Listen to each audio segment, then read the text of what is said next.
I'm in the park and I don't have a microphone with me, so I'm just using my phone, so I hope this sounds decent.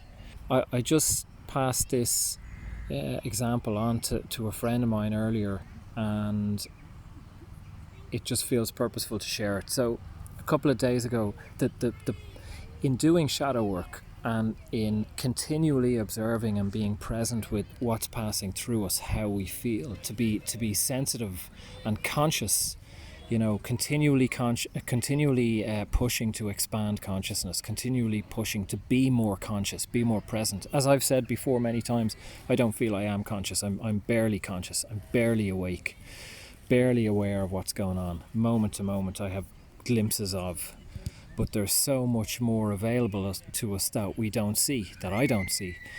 So, but I'll give you an example of the benefit of checking in.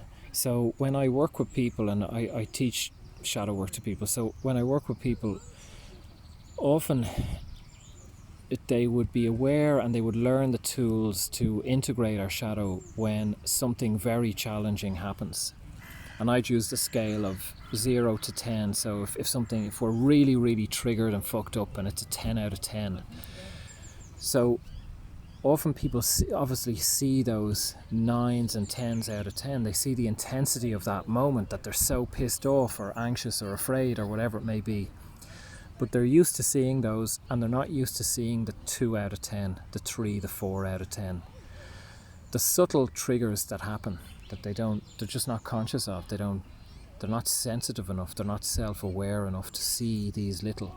And sadly, what happens with a lot of spiritual people is that if they see these little triggers, they ignore them, or they think, oh, I'm going to let go of that. That's not important. So, as I've said before, consider if you have 5, let's say 5 of these little moments in a day, or someone cuts you off in traffic, your kid throws their food on the floor, whatever it may be, you pour your milk into your coffee and the milk is stale, whatever it may be. And you have these little moments that, they annoy you, and you just think, I'm going to let it go.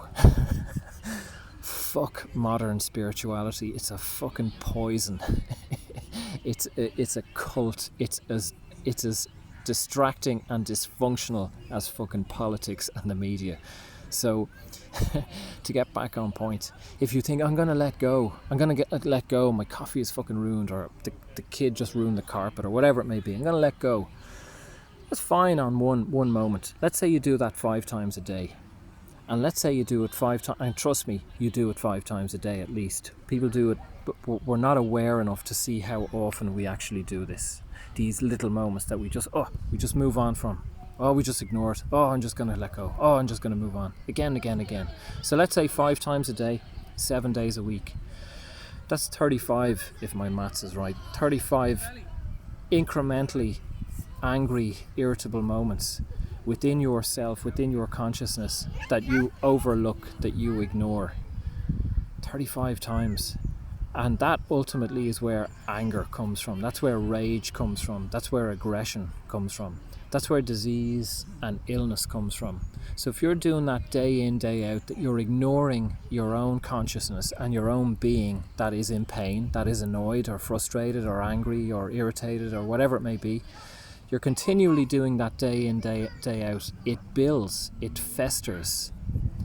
And then one day you fucking scream at the kids, or your wife, or your husband, or you fucking slam a door, or you beep the horn in the car and you fucking hold your hand on the horn because you're so fucking annoyed and frustrated. That's where that came from. All those little moments that you ignored. So my example is this. A few days ago, in driving into a shopping centre car park. So cars are moving, at 3-5 miles an hour. And we're moving in and we're looking for spaces. And there's a car stopped on the left, on my left. And he's obviously pulled in, he's let a passenger get out. And to my mind, the car is parked. It's not moving, there's no indicator on, I don't know what's happening. So I'm going past. And as I'm going past, he just pulls out in front of me. No indicator, windows down, no, doesn't wave, no thank you, no nothing, just pulls out in front of me. Now, I'm only doing 3-4 miles an hour. It doesn't really matter. There's not going to be any accident. I don't react. I don't do anything. But I do feel a twinge go up me of kind of, fuck you, of like, oh, thanks for it, you're welcome, a bit of sarcasm within me. Now, I don't comment or say anything or act in any way. And we move around the corner and I park the car. And when I park the car, I know, okay, there's something going on with me.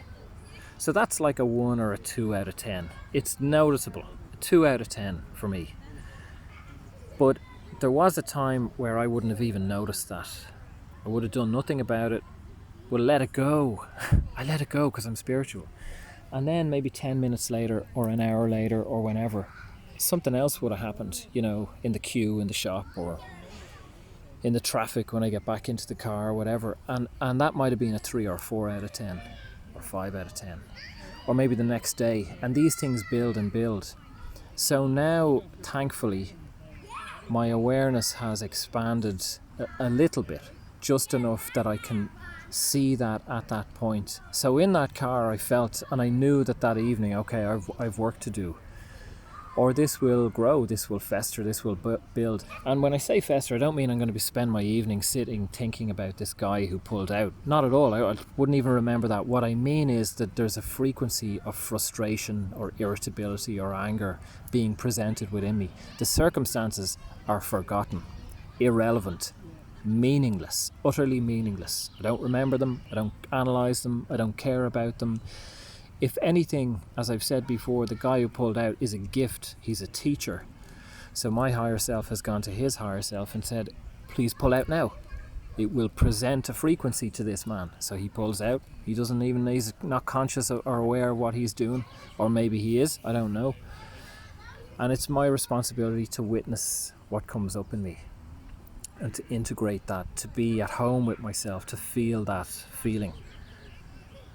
So the purpose of this recording or video is just to show that this is the benefit of continued self-observation and integration, continually, day in, day out. Let the snowball build, keep doing it, condition ourselves, consistency, check in again, any of these little moments.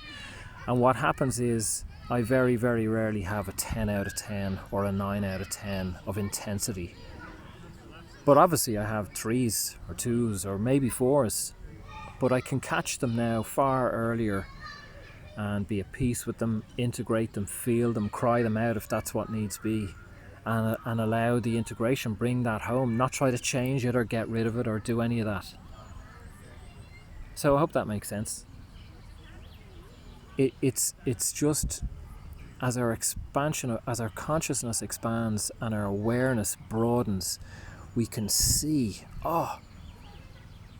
this annoyed me. Now, to take that further, I'm sitting in a park, so there's loads of people around me. The sun has just gone in behind the clouds. But all of these people are here for a purpose. They all resonate with me. They all vibrate. We are frequency specific, so they vibrate in some form with me. The colours they wear, the clothes they wear, the clouds, the sun behind the clouds, all of these are frequencies to be integrated if we are conscious enough and present enough to witness them. Hope that was of use. I'll leave some links below. If any of my videos or podcasts resonate with you or help you along your path, I do run an 8-week shadow work course. You can get in touch, or there's details on my website. Or also, I welcome the exchange of energy. So if you feel shifts and benefits from my work, there's a PayPal button below, and please feel please give me money. That's another way of putting it. But if you feel grateful or feel moved, I appreciate any donations. So yeah, be well.